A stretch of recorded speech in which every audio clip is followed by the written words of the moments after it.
Et en ligne avec nous, Meini Nicolaï, présidente de Médecins sans frontières Belgique. Merci d'être avec nous en direct sur TV5 Monde. Meini Nicolaï, vous avez entendu cette réaction d'Emmanuel Macron, mais aussi juste avant, ce coup de gueule du sous-secrétaire de l'ONU aux affaires humanitaires, Thomas Fletcher. Vous-même, cela fait très longtemps que vous alertez sur la situation à Gaza.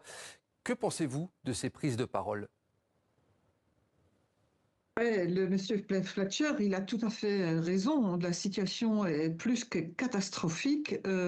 Nous, on a sorti aussi aujourd'hui une communication sur un nouveau plan qui est lancé, qui n'est pas du tout un plan en fait pour l'aide humanitaire, qui va conditionner l'aide humanitaire à des objectifs militaires qu'on rejette complètement. Nous aussi, le blocus de quasi 11 semaines est aussi applicable à Médecins sans frontières. Alors, on travaille dans des hôpitaux, on n'a plus de médicaments qui entrent, il n'y a plus de nourriture, il y a sur les marchés. La situation est, franchement, c'est un enfer sur terre et c'est une politique de nettoyage ethnique qui se passe à Gaza. Mais Nicolaï, certains observateurs parlent de famine imminente dans la bande de Gaza. Quelle est la situation sur place actuellement ? Nous travaillons surtout sur les blessés des guerres, mais on voit aussi une augmentation de malnutrition.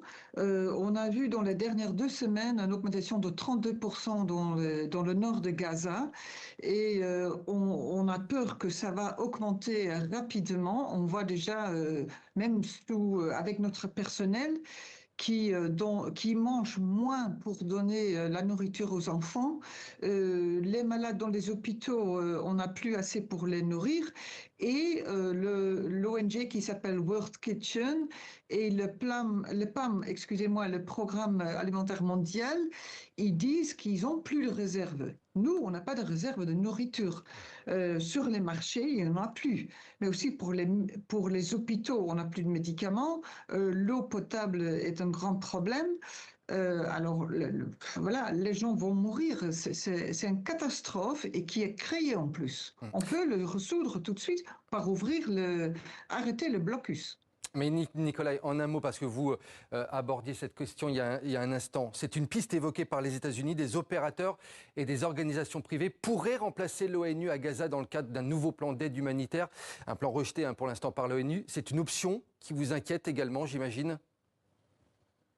Ah oui, tout à fait, parce que ce plan, il est très vague. On a reçu quelques éléments et il est basé sur des déplacements forcés et sur un tri de population pour avoir accès à cette aide à nourriture.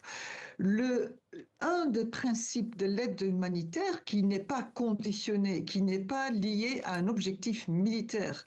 Alors, si il va se développer comme ça, on va le rejeter, mais on va résister à ça, on va continuer à essayer de donner nos supports à la population de Gaza le plus long qu'on peut, mais après 11 semaines de blocus, pour nous, ça devient aussi très, très difficile. Et les bombardements continuent, entre autres sur les hôpitaux.